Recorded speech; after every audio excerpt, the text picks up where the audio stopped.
Where do I begin? After being what you could consider to be naively optimistic about the term deluxe theatrical edition in regards to the Superman James Gunn Corn Sweat movie line earlier this year, it seems like that terminology is now being put into question, and we need to really reassess of what it truly means and compares to the likes of the collector's edition waves for McFarlane Toys, hunters, and collectors, because there's definitely something just a little bit iffy, a little bit aloof in regards to this series going forward if the Batman Returns wave is anything to be considered. A wave that doesn't necessarily have the strongest affinity for me, considering that, unlike some others, I don't necessarily have the greatest affinity connected to the movie itself. Therefore, I feel like there's at least a veneer pulled back that is not in any way, shape, or form connected to nostalgia. That way I can definitely look at these figures objectively for what they are and exactly what it is that they kind of transcend for $35 a pop. Let's start off with Bats himself, played by Michael Keaton in both of those first two Tim Burton movies. But of course, the suit will have to be alternated just like it did from one film to another. And thus, it kind of gave birth a little bit to some of the worries that we did have going into this figure, not only from those pre-rendered images that we saw back at WonderCon, but even a little bit more so with the prototype pictures that we got during San Diego Comic-Con, where an awful lot of us speculated that they were simply just going to take the pre-existing $89 and just give him a different coat of paint without changing up too much. More or less, we got kind of like the best of both worlds in a half and half mix, except one of those worlds caters to that of the collector, but then the other one is more so on the court side of McFarlane Toys and not so much to the collectors, and that is mainly on the reuse side of things. But at least to kind of shed some positive light on the things that really cater to this version of the suit lifted from Batman Returns would have to be the complete overhaul of the torso piece. You'll note that right off the bat, they changed up the abdominal pieces, the chest plate. Of course, the bat symbol is now that much more closer to how it looked like from the official logo, as opposed to the very varied, much brighter mustard yellow symbol that he has from the '89 movie with the little wingtips there down towards the bottom. So obviously an awful lot of those changes that we are probably the most iconic form of changes and variances from one suit to the next ever since the movies came out over 30 years ago are very indicative here in McFarlane Toys fashion. And at that point, it really just depends on where you side with subjectively, if you prefer the much more panelized look to the abdominal pieces right here versus the much more muscular pieces of the muscle for the abdominal piece, as well as the very texturized skin kind of, leathery look to the overall ensemble of the suit over here. And if you look a little carefully, you'll note that one other thing that I do respect they were able to pay attention to from one suit being transitioned on over to the next would have to be that he did take on a bit of a much more smokier jet black look to the black that he's got on this suit versus the much darker and slightly greener towards the bottom version of the suit that felt a little bit more archaic in that original '89 movie. So I like that they definitely changed the colorway a little bit, especially when you put them right next to each other. This guy's going for a much more, like I said, smokier, you could argue maybe a bit of a blue tint. It's not full on blue or even purple, but it just has this different shade that is most definitely different when you put them underneath the right light, and you'll definitely be able to pick out those little variances in the colorway.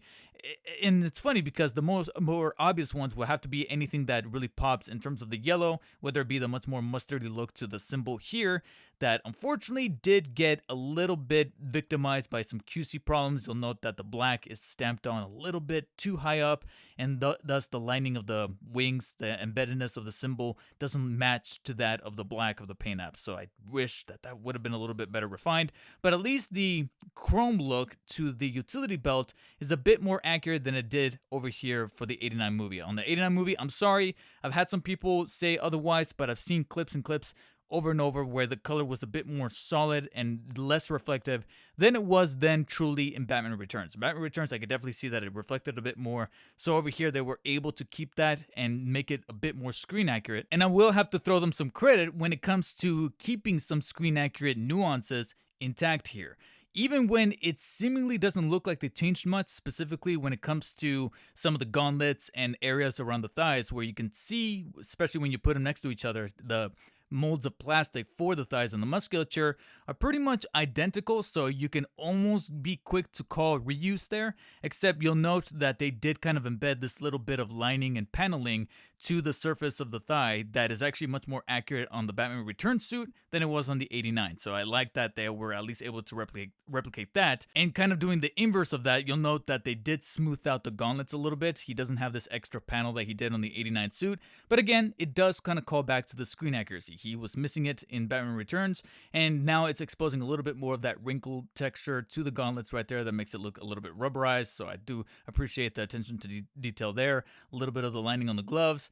I just wish that a little bit of this nuance, like I mentioned before, was then carried on over to the boots, which are quite literally replicated from one suit to the next, and this is probably going to be the biggest hindrance of the overall ensemble of the suit for the Returns figure here, because they legitimately did not look like that in the movie. They had this much more panelized look to the boots. They looked like they were kind of like segmented, as opposed to having like a plate that just happens to have ridges on top of it. That's how the 89 suit looked like, but not so much the Returns. So that is completely identical to that of the 89, and I wish that we could have retooled that just a smidge, especially to kind of draw away from a little bit more QC problems with this extra little plastic residue that is just kind of leaping off the back of one of the feet. So just kind of evokes this sense of unfinished processing with the figure. So you could guess that since most of the limbs are pretty much identical to that of the 89 movie, they're going to have the same points of articulation, and thus I don't really want to cover every single joint, considering that it bends and moves pretty much identical to that of the 89 movie, and not much has really been lost in regards to the limbs. I have to be very specific to that. So I guess you can consider that a bit of a positive or a silver lining from taking some pieces of that existing buck and just reusing them. So when it comes to the areas that we did change, and trust me, there's a very big blatant one coming up here pretty soon, but before I get to that one, let's cover that abdominal torso piece, considering that they did manage to resculpt and kind of restructure a little bit of what was going on right there to then favor a bit more of that screen accurate look to the extra paneling of the abdominal piece. Because of that, we do have some slight hindrances in regards to the torso articulation. For example, it doesn't necessarily have the best crunching functionality when it comes to either the mid-torso joint or even the waist joint.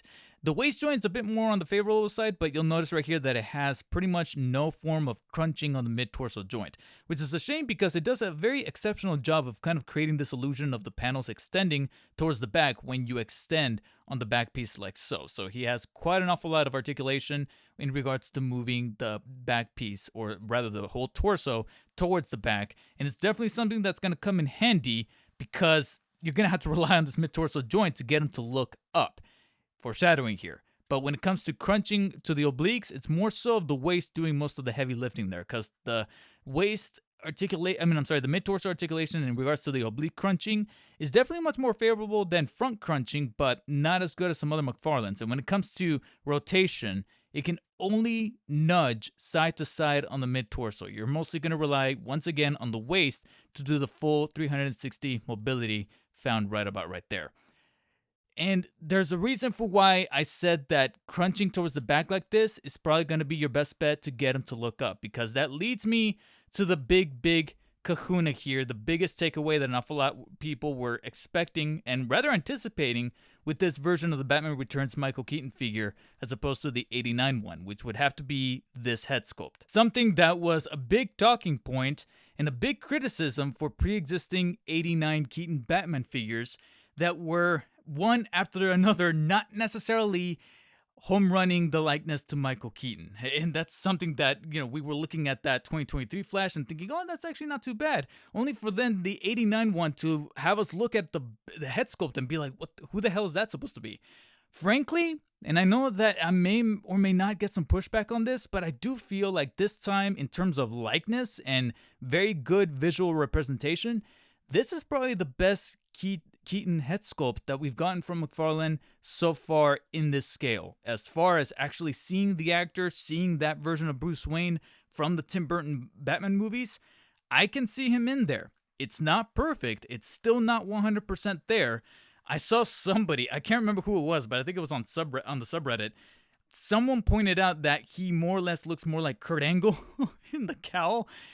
And I can't say that they're wrong, but at the same time, if I was to pick one or the other and ask me which one is closest to Keaton, this Returns head sculpt does bring him a little closer to the iconic actor. And the actual restructuring of the cowl to make him look a bit more cylindrical and a bit more screen accurate to the way that it looked like in the 1992 movie is definitely doing it a bit of a fonder favor. Even though I'm not necessarily the biggest fan of how bulbous it starts to look here towards the back. I don't remember him having that much more spherical look to the back of the cowl, but maybe I'll have to take some closer looks at how the overall back of the cowl looked like in the movie. And apart from that, you'll note that the other major issue that I was hoping that we're going to be able to rectify from the existing 89 Batman movies, that despite having good articulation for the head joint, it does lend to a little bit of this bulbous look that is screen inaccurate. Well, here, it looks like they were like, all right, you want screen accurate? We'll give it to you. Unfortunately, it resulted in, again, another trade-off, which is that giving us this much more flush look to the cowl then results in complete cut of any form of really good head articulation. It's probably the only other point of the joints of articulation to call out here. Because frankly, all he can really do is look left and look right. There's no 360 movement. And like I mentioned before, you're going to have to rely on the torso articulation or the waist to be able to look up, because it does not tilt up and down, side to side. It is stuck. It is fixed 100% wholeheartedly, completely there. And it can only nudge a few degrees to the sides, and that is about it. And it's held together by this collar that frankly was a little off-putting pulling it out of the box, because I just couldn't shake this weird, strange feeling that it doesn't look right. It doesn't look like it did in the movie. Towards the back, it kind of does. I do like this very pointed, winged look to the back of this piece right here, this collar piece that's holding everything together. But towards the front, there's something about it that, if anything, it kind of reminds me of the Flash 2023 movie, especially with these pieces right here. It kind of looks like they took it and just kind of pressed it down. They pulled an original 3D print of that 2023 Flash modern suit and just kind of bent it a little bit more down to then hold the wired cape in place. And speaking of the wired cape, it's not too bad, especially when you kind of get the wire here pressed down to look a bit more screen accurate as opposed to it kind of coiling towards the back right here. But nevertheless, all the futzing in the world is not detracting from my main problem with it, that it's just overly short. I'm sorry, but this thing, I don't like how short it is. I mean, never mind that it's nylon or that the wire could be a little bit firmer, but my main problem is how short it is, especially compared to the 89 version, which I understand had to be longer in order to favor one of its key functionalities. But even the official 3D render from back in WonderCon showed him with a much longer cape. So I don't know exactly what happened in the process of developing this guy that caused McFarlane to just shorten up the cape, especially when you're taking into consideration what else is included with this guy coming out of the box. Or I should say, what he doesn't come with in the box, at least compared to this solo 89 release from last year. That's probably the biggest problem that I have with this release, is that because of the fact that he's part of this grand wave, I feel like it's able to hide within that wave to make it seem like he's much more valuable than he truly is. Because I'm sorry guys, I have to remind you, he is $35. You get this figure, which is a solid figure. Despite my problems, he's not necessarily the worst McFarlane Batman that there's ever been. But then you take into consideration that he comes with the fisted hands by default. He comes with two gripping hands right there, color-coded, identical to the smoky black that he's got going on, the Batarang, and the grapnel gun. All then recoded and repainted to then look like he did in Batman Returns. I know because when I pulled this guy out, I subsequently pulled out his accessories, and naturally that Batarang and that grapple are exactly the same exact ones embedded here with the Returns Batman, only this time they're much darker in that original solo release. But that's it for Returns Batman, of course, apart from the base and the card, etc., etc. He's not even a Build-A-Figure. There's no exact extra little thing to be included here, apart from the fact that he is part of the Deluxe Theatrical Edition wave. Over here, for the MSRP of, what was it, $25, maybe $26, you got the solo release 89 Batman, the bonus gripping hands along with the fisted hands that he comes with by default, the grapple gun, the batarang, then 2 shuriken right there, an extended left hand, and then a slightly much more pinched gripping hand, or I'm sorry, the trigger hand. This is more so for like the grapple. But you got an extra hand in there to hold the Batmobile remote control right there. So you get all this, but wait, there's more! The rods to then fit into his hands that then can slide into his cape so that then he can do that pose from the movie where he extends the cape to intimidate those guys at the beginning of the movie. And also, I found the other hand. Here's the hand for the remote control. So 1, 2, 3, 4, 5, 6, 7, 7 hands as opposed to 4. Only 2 gadgets. Over here you get 2, 3 gadgets, 2 shuriken weapons, so that's like 5, and then the rods for that extra pose, that extra little level of dynamicy. All this for like $24.99, $25, $26.99 as opposed to $35, and the results just kind of speak for themselves right here. And this is probably my biggest contention with the deluxe theatrical edition wave. And unfortunately, we truly are just getting started. Enter Catwoman, the flimsier of the lot that will probably put that $35 price tag into question, because look at this thing. I'm sorry, I know it's funny because I've seen some posts really praising this figure for even elevating it to the status of figure of the year. I'm sorry, but what the hell are you guys talking about? And I've already held my fair share of Catwoman figures, some of which I actually still own in my collection. That Arkham City Catwoman, the Nightfall Catwoman, I'm willing to put some of those over the inclusion here played by Michelle Pfeiffer, which is a shame because I truly do like her portrayal of the character of Selina Kyle. It's very much iconic, and I can't get enough of her one-shot take of her whipping those mannequin dummy heads on her first try with the whip. That is impressive. I just wish that McFarlane could have nailed her action figure the way that she did that on her first attempt, because this figure here, just pulling it right out of the box, just feels so frail and flimsy in regards to just the plastic allocation. And I understand that that's kind of treading all the way back to a very embedded bias, or a bias against female characters or much skinnier characters that McFarlane has done in the past, which is why he very seldom does female characters, because he likes the extra bulky action figures, and as such, it feels like some of the female ones don't necessarily get the broadest of forms of attention. And I feel like this Catwoman, for the most part, is victim to that, because like I mentioned before, just feeling it in hand in regards to like the tooling, the plastic, the rubber, everything just kind of gelled together, especially with the way that this corset is just kind of lifting off here from the middle part.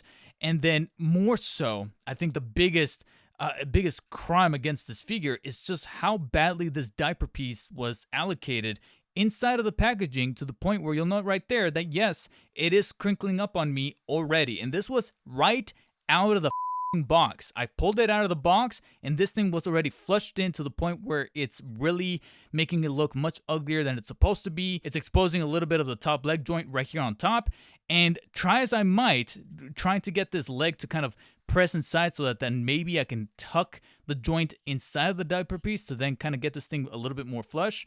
It just doesn't work. I've tried softening it up with hot air via a hairdryer, etc. I just can't get it to go back into a natural position. It's crinkled like that, and it's possibly done so in a permanent fashion. And this is just uber frustrating. But just on top of that, feeling the arms, the rest of the body, it just doesn't feel like $35 worth, which is a shame, because the texture behind the actual leathery look to the overall outfit and the costume is pretty nice, especially with the little details of the stitching run all the way throughout. Of course, you got the glossy nature of the texture to make it look like it's actual leather, kind of placed on top of the body. Of course, the little details to kind of point it out, like this is a makeshift suit that she put together in her apartment. The laced up boots right here underneath, as well as the heels towards the bottom.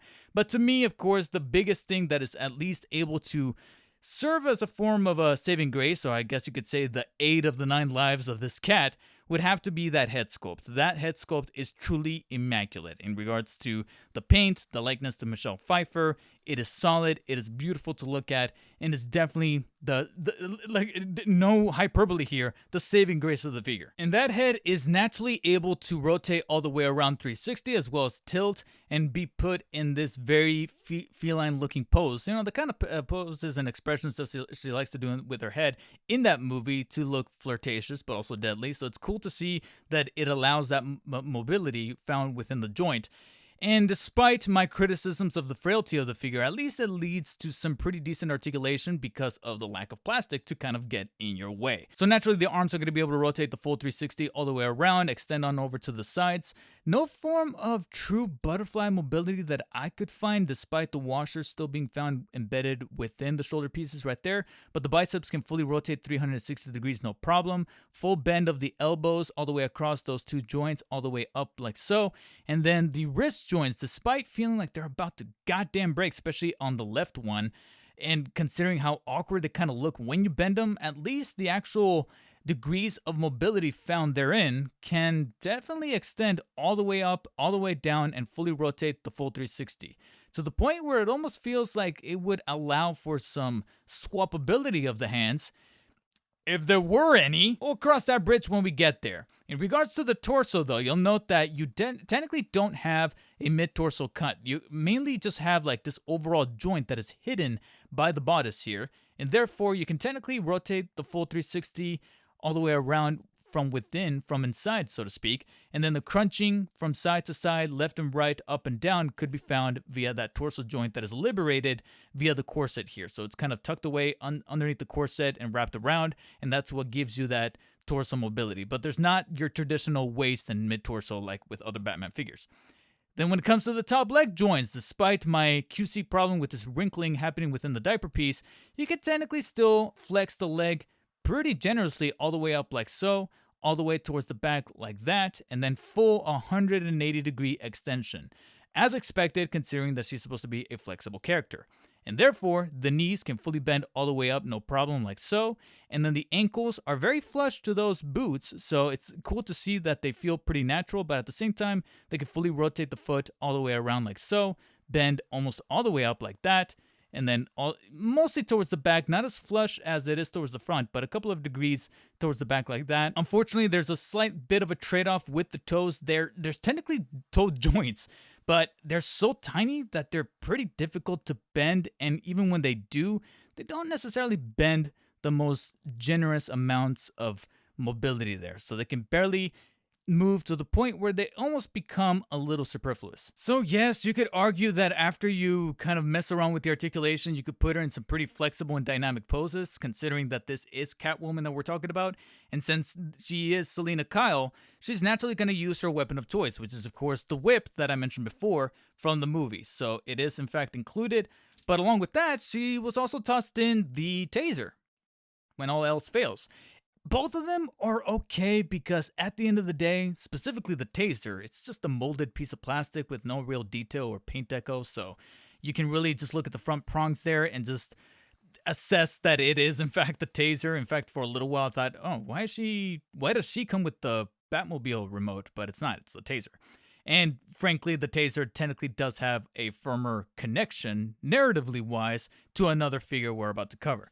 But of course, the big accessory, the big weapon of choice here that I think most of us are going to pose her with is going to be the whip here, which is of course a rubberized form of plastic with good texture work on the rope here, and I like how they kind of changed things up in terms of that texture, where it's predominantly getting thinner and thinner as it gets smaller here towards the tip, along with the little, I don't know exactly what the terminology is for the whip here towards the tip, but this little bulbous piece that every whip has with the little strings there to make it really hurt when it makes contact, as well as the much more thicker kind of knotted up piece for the handle here. But again, once you kind of take everything into consideration, this is all you really get out of the box for $35. And it's probably the one that truly made me not only feel the sting of that price tag looking at the receipt, but it also made me look at McFarlane and get a little sussy with them, since this is the only figure out of the set that decided to take the trading card in the base and put it towards the front of the tray,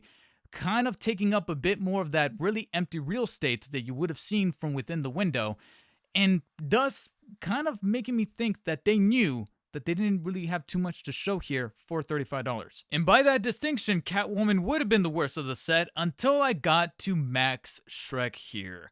Played by Christopher Walken in the movie, and credit where credit is due to McFarlane, it's only with them that we could have possibly have gotten an action figure of Max Shreck. Because we know, I'm sorry, that's probably the only bit that we cannot take away from McFarlane is that they are willing to give us, like Todd himself even said, old men wearing suits. But because they play certain versions of characters, they know how much those characters mean to us. Predominantly Alfred, the different versions of Alfred, and we're still wearing on a very Sir Michael Caine version of Alfred in figure form, at least for me I am. But in the meantime, included within this wave, kind of sort of, is Christopher Walken's Max Shreck as a Red Platinum exclusive. So the only true way to get him online is through GameStop, which at the time of this recording, he's practically completely gone. And then the only other avenue to be able to acquire him and put him into your collection is to go either into a physical Target or Walmart and track him down that way. Will those efforts be fruitful in that endeavor? I'm not so much sold, considering that I was genuinely looking forward to this figure mainly because of Walken's portrayal of the character. Because at the end of the day, I am fully recognizing the fact that we're simply just taking pre-existing Joker bucks and just repainting them and repurposing them for the sake of Max Shreck here. I'm definitely able to pick out that specific coat, that suit, the wrinkles and texture work and sculpting to the legs. It's pretty much pulling from a little bit of the Three Jokers Criminal to, I can't remember what other Joker, but I know for a fact that that coat is from the Dark Knight Trilogy Joker, Heath Ledger Joker figure. Exactly on point right there, down to even the way that this side of the coat is sort of curving and sort of appearing like it's blowing in the wind. The wrinkles to the sleeves here that albeit make him look a little bit short in regards to the stature of his arms, and therefore it's kind of leading a little bit of disproportionality from the arms to the legs. And it's that disproportionality that further supports that this is simply just a retool, especially when you start to kind of get a handling for the figure and notice how hollowed out he feels a little bit underneath the suit, which is a trend that McFarlane likes to do an awful lot with these suited characters when it comes to either last year's Batman Begins Scarecrow, which was also a Red Platinum exclusive, or as mentioned before, the Joker figure, the Harvey Dent figure, etc. Almost every character that has utilized a suit, it's always hollowed out in the torso and always feels a little bit on the cheapish side. Now, thankfully, he also doesn't feel terribly light or frail. There's a little bit of a solid build to the legs themselves, so at least they were able to replicate that. And then on top of that, I feel one of the biggest selling points is that despite so much of the reuse on the main body itself, you can honestly say that they really nailed it when it comes to that Christopher Walken likeness. A likeness that they definitely needed to clean up a bit, since this is technically not the first time that we've seen McFarlane tackle Christopher Walken before.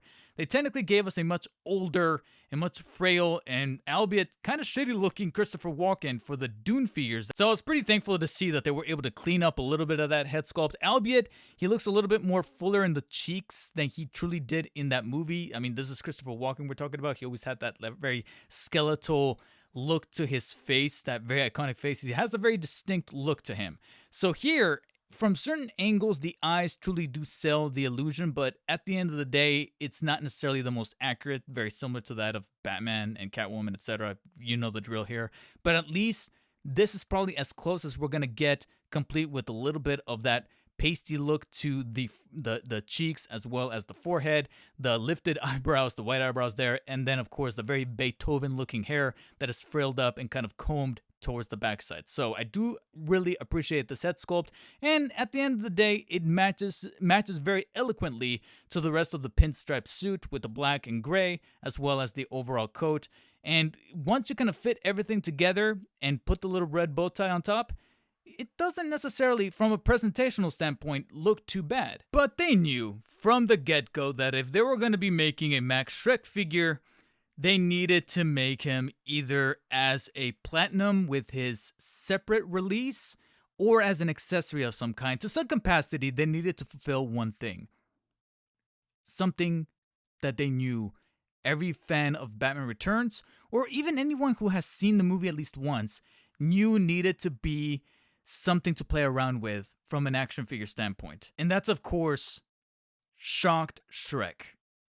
Some kind of representation of Max Shreck's demise, spoilers, from the ending of Batman Returns when Selina Kyle uses that aforementioned taser on him to then electrify him with a very shocking kiss, leading to this very Burton-esque burnt face. And I'm glad to see that they actually opted in for a very consumer-friendly approach to including this by having it be a separate alternate head that you can swap in for the default head. So you don't necessarily have to like double dip and buy a separate figure, because I gotta be honest, I thought that that's what they were gonna do. They were gonna make a pre-existing figure that was just a default figure, and then the red platinum chase variant would have been the burnt version.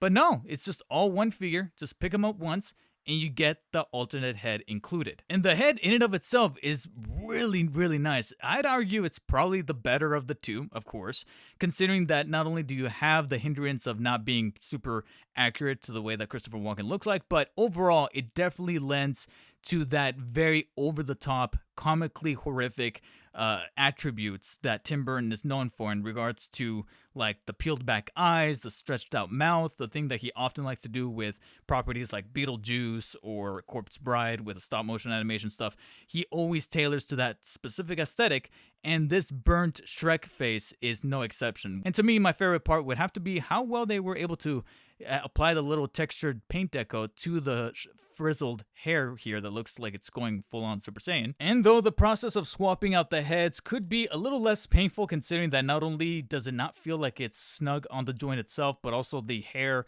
doesn't necessarily do any favors of keeping them from implanting into my hands whenever I try to kind of plaster it on the joint itself.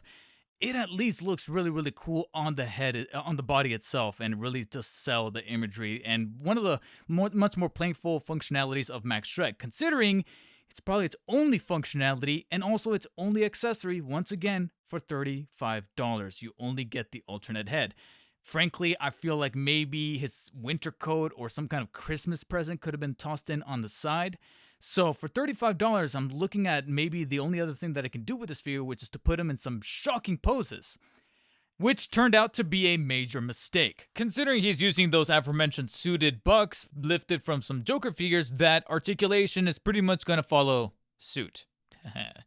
Alright, I'll show myself out. But either ways, you're going to have an awful lot of tooling and articulation that's already been covered a number of times, so you pretty much know exactly what the deal is here. To me, I think the more surprising aspect of the articulation, in a positive light at least, would have to be the head that fully rotates 360, tilts up and down and side to side in a very fluid motion. The only caveat that, again, could be hopefully isolated to just my figure, but at the same time, it's something that I still think needs to be pointed out in the video, is that there is a little bit of flaking occurring with the collar of the jacket in terms of like the rubberized surface kind of coming apart and eroding away via the very elongated hair that's sculpted onto the back of the head sculpt here. So you do have to mind that a little bit when moving the head and tilting it side to side, because it is going to be grazing the collar a little bit and creating a little bit of that flaking that's going to be naturally deteriorating the jacket over time.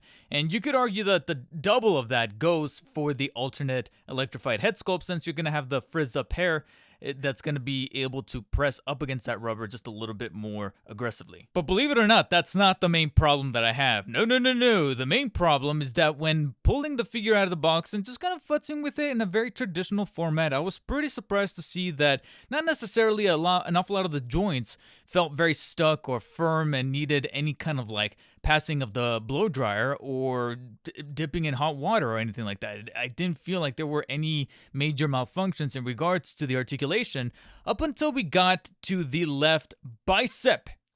Because mark my goddamn words, I'm telling the truth here. Swear to God, the joint itself felt fine.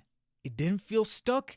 It didn't feel hard. It didn't feel overly firm. It rotated just like a bicep swivel is supposed to do. So as I'm turning it, I want to say about 1.5 times all the way around full rotation. You could argue that maybe just shy of 720 degrees. I felt just a little something off. Almost as if I was unscrewing a bottle cap.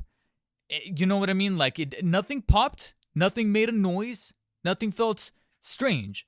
It just had this like feeling of like, what just happened?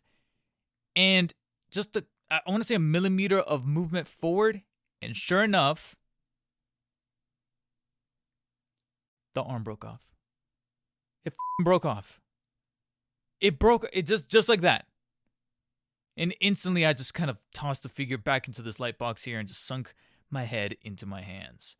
Because looking inside of the joint, this isn't a simple pop-off. This isn't just a thing that I can just kind of put it in like a freezer or something to harden up so that I can tighten around the joint. No, it broke. You can see the breaking of the seam line right there inside of that little rod there, as well as a little bit of the glue adhesive that was meant to kind of stick there and keep things in line, just completely sort of swept away. I don't know what happened here. I don't know what happened, but you could argue that if I were to simply just kind of give it a firm press, it stays in place, but it practically renders that bicep swivel null and void, considering that whenever I try to do this, it just kind of twists itself off and comes off very much easier than it did that first time. And when we're dealing with a $35 figure that only comes with one accessory in the form of an alternate head sculpt, granted a head sculpt that a lot of people were desired, but it just puts so many things into perspective that makes me realize that I am on the, I'm joking on myself, I am on the cusp of losing it with McFarlane and some of these licensed figures that were greatly anticipated. You know, an awful lot of people online have been coining terms like shrinkflation and such, and most of the time kind of attributing to like the fast food industry, where you have McDonald's charging more for the Big Mac and yet the goddamn burger is getting smaller. And now I feel like in the direction of fast food, we have companies like McFarlane that is now taking away but less from the box, but then increasing the price, because Max Shreck here definitely delivered that very, like I mentioned before, that cathartic blow that just irritated me. More so, in fact, heartbroke me when realizing that at one point, I had two of this figure. I had two. I found this guy, this one that I'm holding in my hand, I actually found at Target. And while I was waiting for the other figures to ship in, GameStop went and shipped my initial pre-order that I had bundled with the Penguin Duck. I ended up returning both that duck as well as that bonus Max Shreck, because obviously the bonus Max Shreck, I already found them at Target, so I was able to get the jump on this review at this portion of the video. And the Penguin Duck was just a little bit overly expensive. Finances are starting to get tight, so I'm like, you know what, I'm going to sacrifice that for now. I'll revisit it in due time. But this bonus Max Shreck, I literally just returned it because I thought, okay, I don't want to have two of the same figure. I can afford to go ahead and return this thing, get my money back, since I now found him at Target. And like I mentioned before, I can get him out of the box and take a look at him, analyze him, only to then realize that by the time I realized that this thing had broke, that GameStop order already went back. So thank you, McFarlane. Thank you for screwing me over with this one. That's just truly what pisses me off the most about this. So imagine how surprised I am to learn that I think Penguin might be my favorite out of the wave. I'm not gonna necessarily say that he's the best out of the wave, because Batman is still a pretty solid figure, considering that he is the iconic character. He is the reason for why the movie's called the way it is. But in regards to just the quality and the showmanship, so to speak, personally, I'm not saying objectively, but rather just subjectively, I think Penguin is able to meet some of those marks just a little bit more fondly than the prior three figures that I was already mentioning before, because this guy was truly making an impression on me, not just from before I even unboxed him, but rather afterwards when I finally got a chance to have him in hand. Because right off the cuff, I can tell that yes, he is to scale, which is very respectable of the wave, but in turn, that you could argue that that's going to make a hypocritical point about the fact that, considering that he's in scale, he's arguably going to be much shorter than literally all three figures that I've already covered in this video. So naturally, he's not necessarily going to be taking up that much plastic, and therefore should bring about the same complaints that I had with, like, say, Catwoman, where you're looking at the price tag and thinking to yourself, is there enough plastic here to fulfill the value proposition? But my counter argument to that would be that there's a great amount of further TLC brought forward to this figure versus the other three. It almost feels like there's at least a few individuals that were probably on the design team for Penguin here that weren't necessarily all that present when designing either Catwoman or maybe Max Shreck. Maybe. And maybe a little bit of Batman, but at the same time, like I said, my major things in regards to shortcomings with Batman are predominantly around that cape.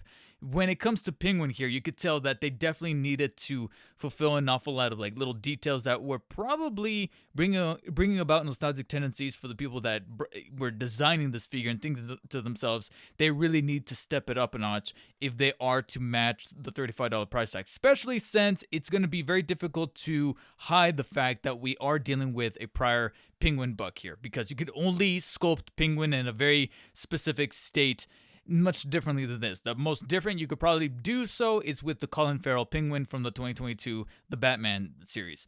Outside of that, they're pretty much going to have the same physiology, so obviously we're dealing with a buck that is very much reminding me an awful lot of the Arkham City Penguin that was built into the Build-A-Figure Solomon Grundy wave that was released a couple years back. And then I believe just last year we had a DC Classics Collector's Edition Penguin that was lifted much more accurately from the comics that more or less is utilizing the same body. So here, they had a little bit of that work cut out for them, but they had to make sure that they were retrofitting it with different scope-like texture for the shirt. Whatever this tie thing is called, I know there's a specific term for it, but rather the vest right underneath it there, as well as the texture work for the dress shirt underneath. And then, of course, naturally, the color swap for the different characteristics of that shirt, the vest, the pants, etc.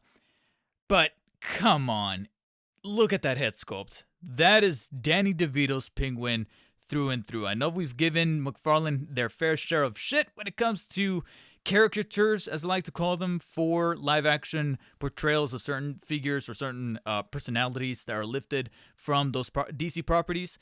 But here, I think this is probably going to be the new standard to illustrate just how far they've come. I mean, think about the 2022...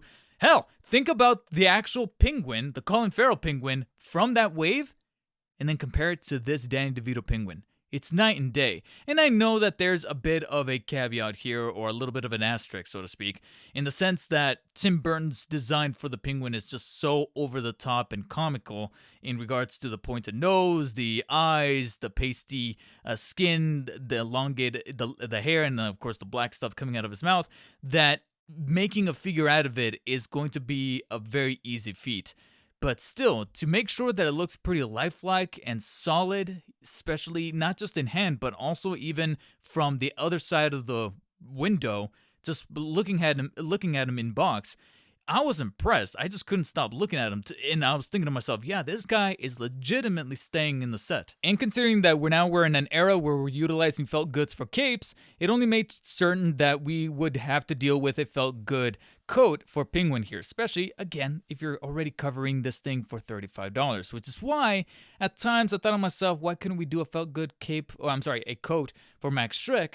But I digress. At that point, if it's going to be a red platinum, they'd probably have to cut their costs in that manner. Here with Penguin, considering that he's arguably going to be the more desirable character, which from a business standpoint makes sense, they spared no expense in delivering a felt good cape with this woolly, fuzzy sort of texture on the gray parts of the coat right here, as well as this black fuzzy trim that is made out of the same material. I don't know exactly what the term for this material is versus this one, but I just know that this kind of like pipe cleaner sort of approach to the rim or to the collar of the coat is very similar to the fabric or the felt good that was utilized for the Elite Edition Doomslayer figure that came out not too long ago. Only this time we just kind of constricted to a small piece here that admittingly could have been attached a little bit better to the coat, because you can see right here that it's slightly peeling. I don't know if that's by design, because it feels like that all the way around as opposed to just one side, but I do wish that it was held on together just a little bit more firmly, because I'm a little scared that it's going to start to shed, kind of like real life fur.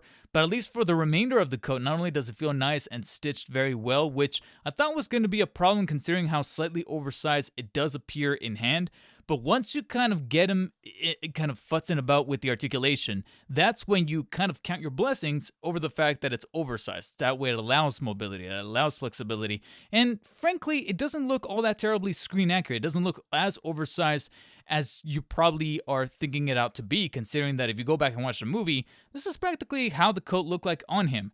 And for a little while there, I thought to myself that maybe the coat was wired to some degree, but frankly, they just made it out of this fabric that just feels very pliable and very firm in order to kind of put it in a different form of position, at least for the front here, not so much the back. And trust me, like I said before, there's no real wires found inside. They didn't wire this thing.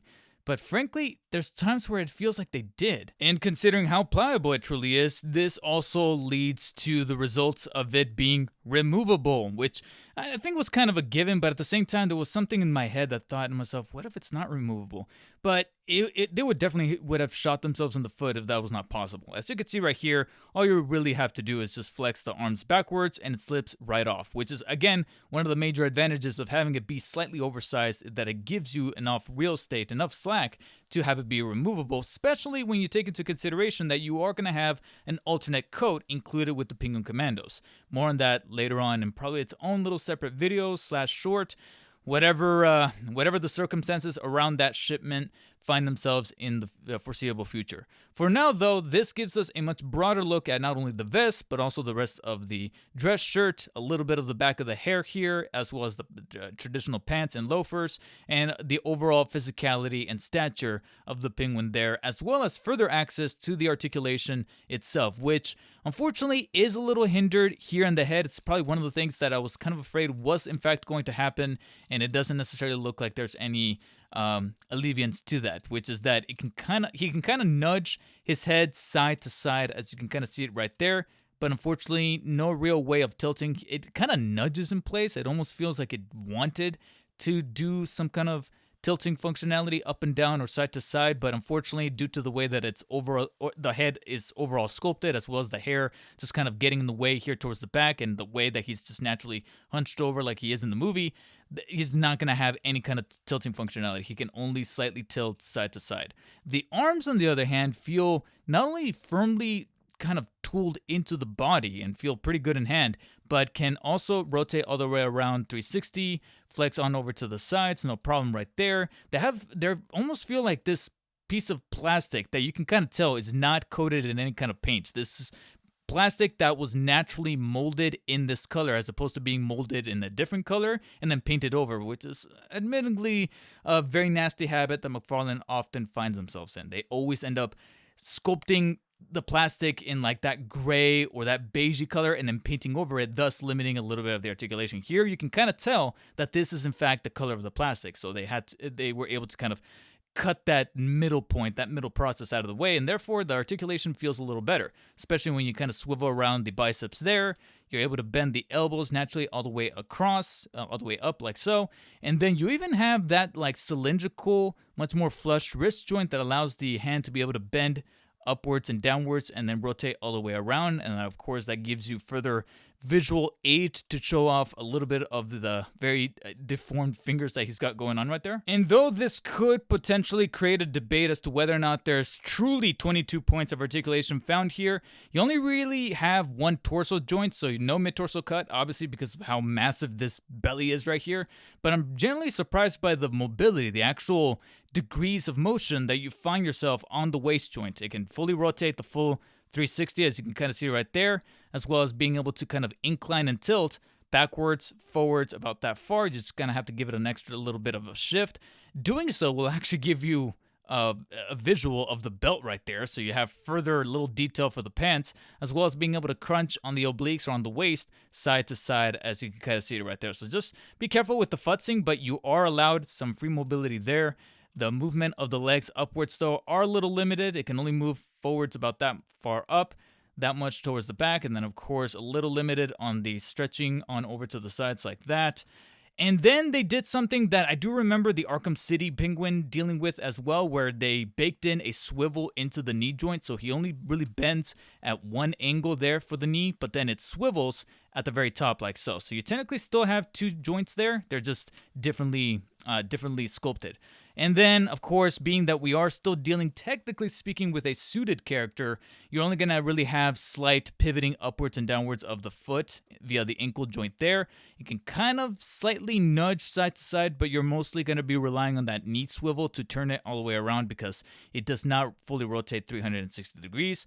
And you are going to have the toes fully able to bend all the way up like so. So Some different changes and varieties to the articulation, but they are nonetheless there. And trust me, you're going to want to do that, whether it be without the coat, having it be kind of free-flowing right here with certain like demented, crazy, maniacal poses, or if you want to fully deck him out with the coat, you're able to flex the arms and the torso a little bit much more freely, even with a little bit of, like I mentioned before, the real estate that the coat allows. But at the end of the day, it still kind of feels like something is just a tad bit missing here.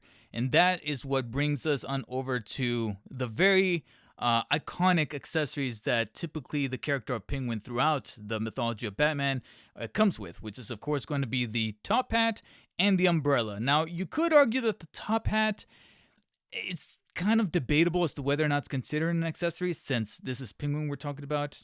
How can Penguin not have his top hat? You know, that doesn't really count as a bonus. It should be kind of part of the costume. So I can see where the argument is found there, but technically speaking, the hat is removable, and there is a little bit of a science in order to apply the hat onto him. And yes, as I can kind of note right there, there's a little bit of a black fuzzy already stuck to my thumb. So as mentioned before, I am a little nervous that over time, a little bit of shedding is going to occur via this color piece. So do mind the handling of your Penguin, because I feel like that could rear its ugly head later down the line, especially if you manage to play around with him a little bit too much off the shelf. Otherwise, your best bet to preserve him is probably going to be putting him back in the box.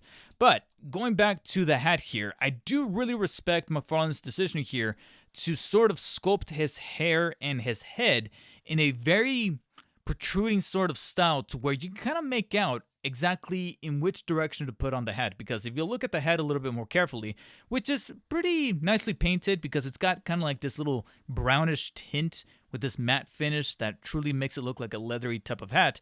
But looking at it closer, you'll notice that the brim is kind of pointing down on one side versus the other.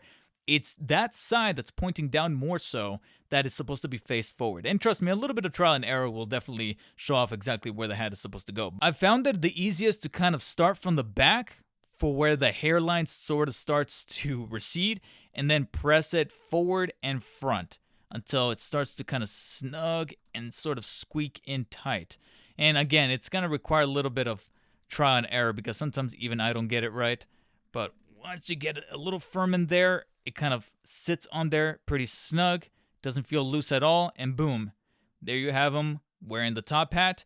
Frankly, I can't say it's as easy or as pleasant to do that with the umbrella, which naturally fits into his only gripping hand here on the left, and this one requires just a little bit more futzing and figuring out, considering how girthy they made the handle of the umbrella, which again, sculpted pretty decently, not much to it, but it is made out of flexible rubber, and that definitely helps in placing the umbrella into the hand, because otherwise it would have been a nightmare. But do that, and hopefully you can see exactly why it is that this guy probably made the best impression on me out of the entire wave. It's that premium quality to the felt good coat, the top hat finally sitting on there pretty snug, the umbrella, despite being a little frustrating, finally completes the overall ensemble, complete with that beautiful head sculpt, and even a little bit of this hand being able to fit into the brim of the hat to make it look like he's tipping it off in a malevolent way. You can see right here that this guy is definitely a showstopper, or an eye grabber, as you kind of scan the shelf and kind of fall upon the Batman Returns wave. You're going to come across the Catwoman. Of course, Batman is naturally going to be there, but I would argue that this is the kind of figure that would probably have someone stop and be like, yo, where'd you get this? And you could simply just say that this is a retail figure that managed to really hit it out of the park in regards to the little quality of life improvements to make sure that this guy is truly worth the $35. Even if I still think that maybe we could have done something on the side for accessories to match that $35 value proposition. And here, I at least feel a bit more willing to stomach, like a fish, the felt good coat, the top hat, and the sculpt for the head and the likeness that at least makes it much more digestible to look at that $35 price tag as opposed to the previous three figures. So, where does that leave us with the Deluxe Theatrical Edition moniker? It definitely seems like there's a form of a swap between what truly means to be a deluxe theatrical version of a figure versus the collector's edition that I think is much more tailor-made for comic interpretations, maybe versions lifted from the game, some other form of media that is not live action. And it seems like that would have been fine if it wasn't for the trade-off of lack of accessories, premium quality being kind of favored for certain characters but not others, and certain corners being cut. And I feel like the Batman Returns wave was indicative of that, riding on the coattails of nostalgia. I'm sorry, I'm calling it out. It's definitely nostalgia, considering that me, who doesn't necessarily have the greatest nostalgic affinity for Batman Returns, I like the movie enough, but I just don't have like this like over the top sort of connection to it, some kind of relationship to it that makes me look at this wave and go, yes, this is everything that I would have desired it to be. And as such, the individual figures, they're solid enough on their own, but when you start to slap the $35 price tag and then accrue it all together, you're dealing with 140 plus tax and maybe shipping, depending on how your methods were to acquire it, $150 plus for the entirety of the wave. And when you're dealing with the things that I have to deal with, from QC problems to legitimate limbs breaking, something else breaks inside of you as a collector. Something that broke inside of me that makes me look at McFarlane Toys going into 2026 and thinking that maybe it's time to call it. Because if my passion for collecting this DC Multiverse series going forward is starting to wane, it's probably due in part that the passion for making the wave in the first place is waning as well. And it's with that bewilderment that I really can't think exactly what kind of rating I should give either the wave as a whole or each individual figure a la carte. I simply just don't know exactly where to land on here. I can only just speak from my own testimonies, my experiences handling the figures, dealing with them, futzing with them, playing with them, and sort of documenting it in this video format. The one method, the one piece of media, the one thing that I like to do, which is content creation, that ultimately led to me picking up the wave in the first place. Because like I mentioned before, if it wasn't for nostalgia, I probably would have skipped this wave altogether and waited to see if the DC Multiverse Collector's Edition series, or hell, if they keep using the name, the Deluxe Theatrical Edition series, can really pick up some pace should the recent DC Multiverse leaks for 2026 are to be believed. But what do you guys think? Have you guys managed to finally acquire all 4 of the individual figures for the Batman Returns Deluxe Theatrical Edition? Such a mouthful. Wave, did you guys pick up the Penguin Mobile, or the Duck Mobile rather, from GameStop with that separate figure? And does it have some kind of value proposition, or are you still waiting for your Penguin Commandos just like I am? Let me know all your guys' experiences with this entire ensemble down in the comment section, and what you guys would like to see come out of Deluxe Theatrical Edition going into 2026 that makes it at least worth it. And while you guys are down there, hit the thumbs up button if you guys enjoyed this very lengthy video, and if you managed to stick all the way to it. What did you guys end up eating while watching and sitting down and watching the video? Was it lunch? Was it breakfast? Was it dinner? Was it a very, very girthy snack? Whatever it was, let me know. And as always, stay humble, and I'll catch you later.